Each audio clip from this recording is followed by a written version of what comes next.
after they called Donald Trump the top global press oppressor, a lot of people criticized them because Obama had been significantly worse. And this criticism, I think, is absolutely justified.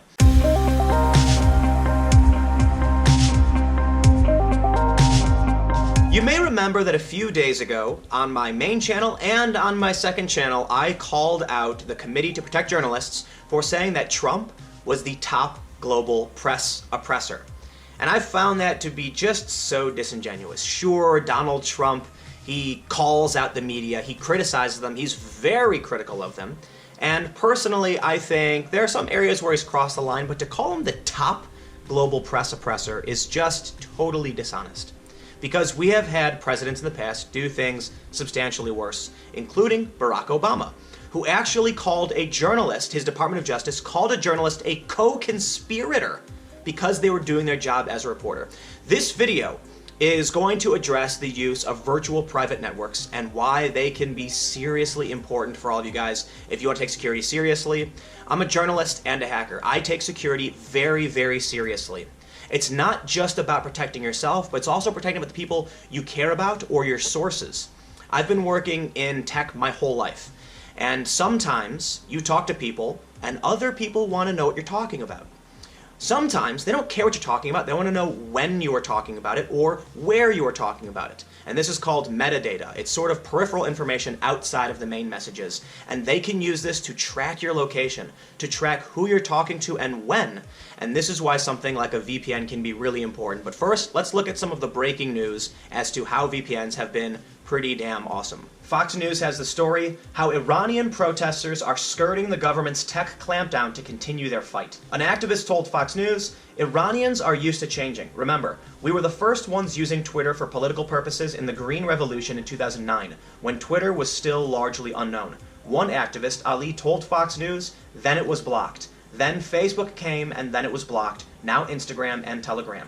We saw a mass uprising all across Iran just about a week or so ago. The government is trying to block social media and messaging apps to make sure that people can't talk to each other and they can't organize. And one of the ways you can bypass these restrictions in places like this is by using a virtual private network. So the Iranian activists are using different tunneling methods to hide their traffic through encryption and therefore bypass government restrictions. For instance, they use a virtual private network, or VPN.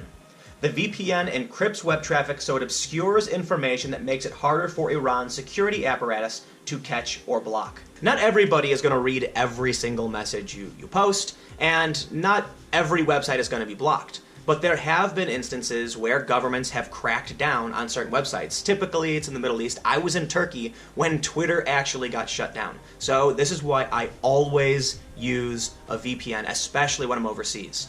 You can feel safe and comfortable in the US, but me personally as a journalist, I have to deal with people spying on me. And sometimes it's governments, sometimes it's private organizations that just don't like what I'm doing, and sometimes it's just a black hat hacker who wants to steal my credit card information. And this is more likely going to be the kind of problem the average person faces. Either way, I think VPNs are extremely important. You have to think about security as kind of like, well, I compare it to a bulletproof vest.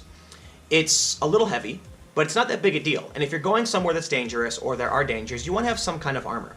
The more armor you use, the more cumbersome it becomes. But VPNs are really simple, and they offer you a pretty great protection for almost no trade-off. That's why I think it's important that everybody considers getting one. Now, I brought up the Iran story because it's topical, and I thought it would be interesting to present a current reason why VPNs are pretty awesome and why you should use them. But the main issue that I've been waiting to talk about, I suppose, is after they called Donald Trump the top global press oppressor, a lot of people criticized them because Obama had been significantly worse. And this criticism, I think, is absolutely justified. James Risen was one of these journalists, and he wrote a story, he wrote an op-ed in the New York Times. He writes, "If Donald Trump targets journalists, thank Obama. If Donald Trump decides as president to throw a whistleblower in jail for trying to talk to a reporter, or gets the FBI to spy on a journalist, he will have one man to thank for bequeathing him such expansive power: Barack Obama.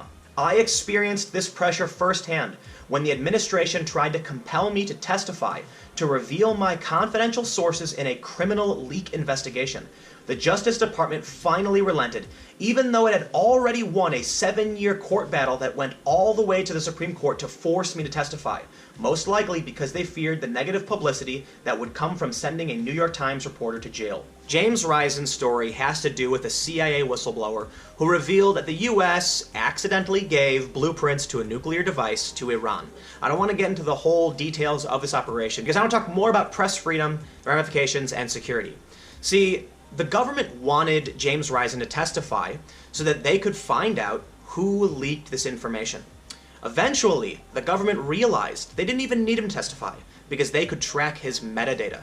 They could see when he was sending messages, where he was sending them from, and they could do the same thing for people working at the CIA. And guess what? Eventually, they were able to find out who this was simply from metadata.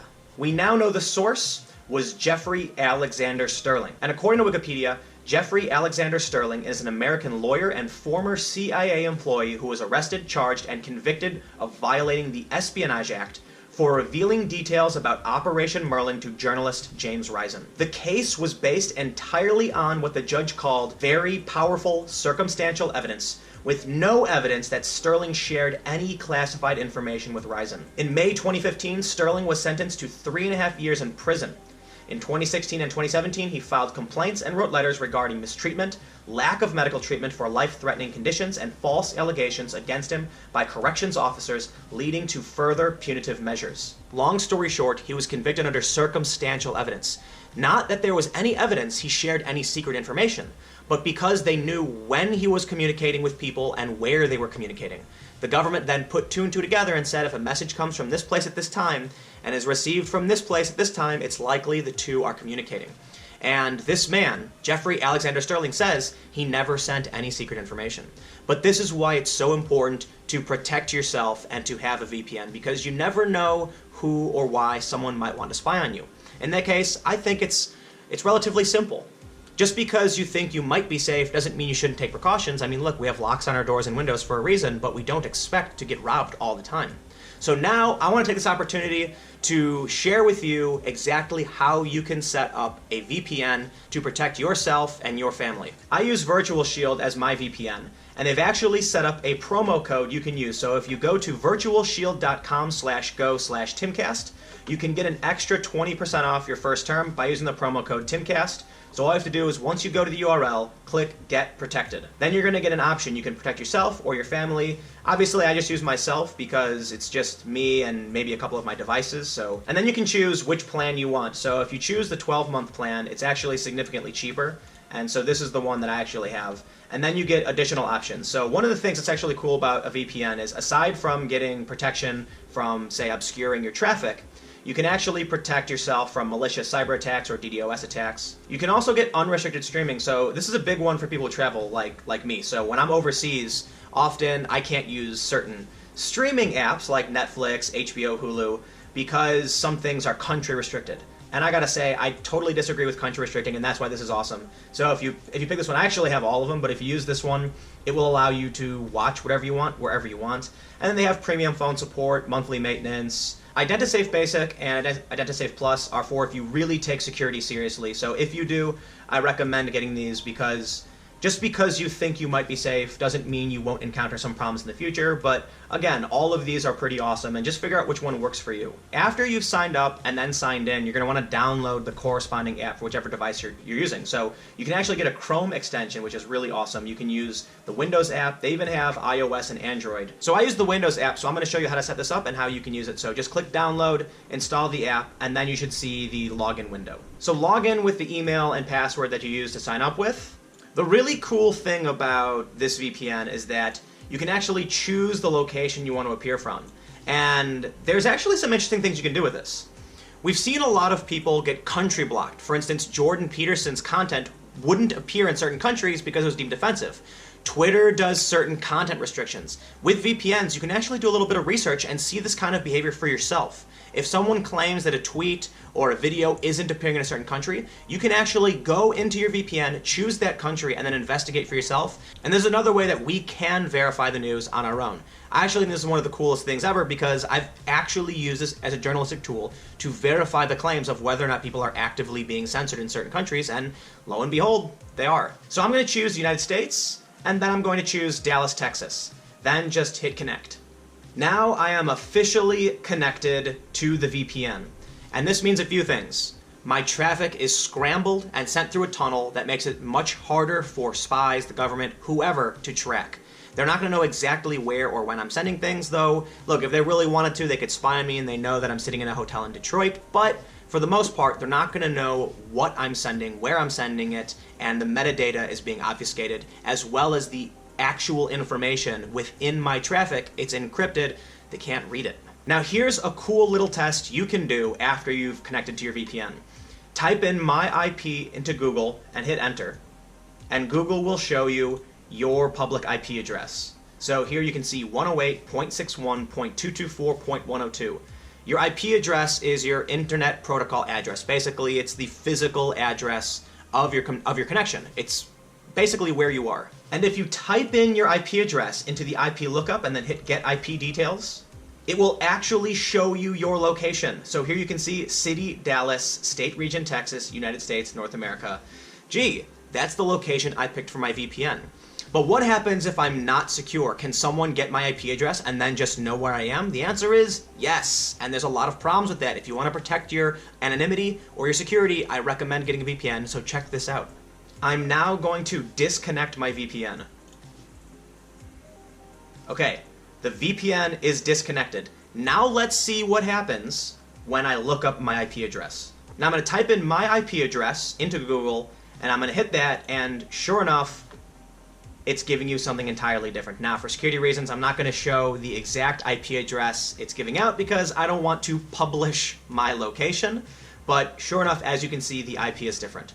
That means when I use the VPN, it looks like I'm somewhere else, and that's totally legal, and that's a safe way that you can browse without someone tracking you or spying on you, and I think it's particularly important.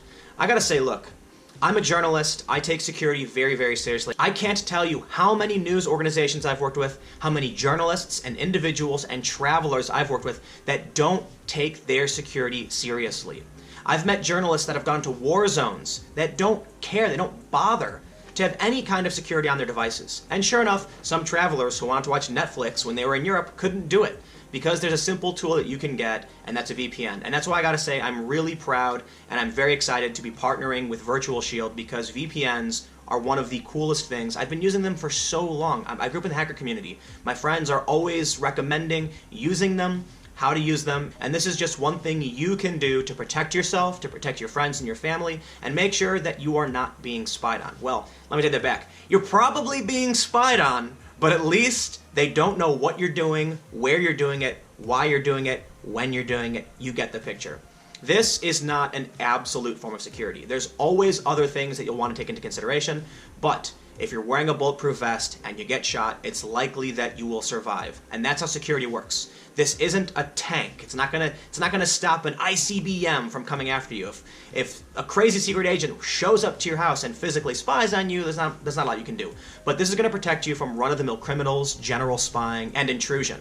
And this is one of the easiest things you can do, but it's also one of the most powerful things you can do to make sure you are protected. So again, the link to that is virtualshield.com/go/timcast. Follow that link, it'll be in the description below, and you'll get 20% off when you sign up. I'm so excited to be partnering up with VirtualShield on this because I really do believe in security. It's one of the things I'm just so passionate about. I mean, you guys know I go to these hacker conventions every year, and I take this stuff extremely seriously. If you want to follow me, I'm on Twitter @Timcast. If you want to support my work, go to timcast.com/donate. Give whatever you'd like or give nothing at all. My videos are always free and available every day at 4 p.m. Special thanks to VirtualShield, totally awesome service. I love VPNs, and I love talking about security. This is one of the things I'm most passionate about, so again, thank you all so much for watching. Stay tuned, and I will see you tomorrow at 4 p.m.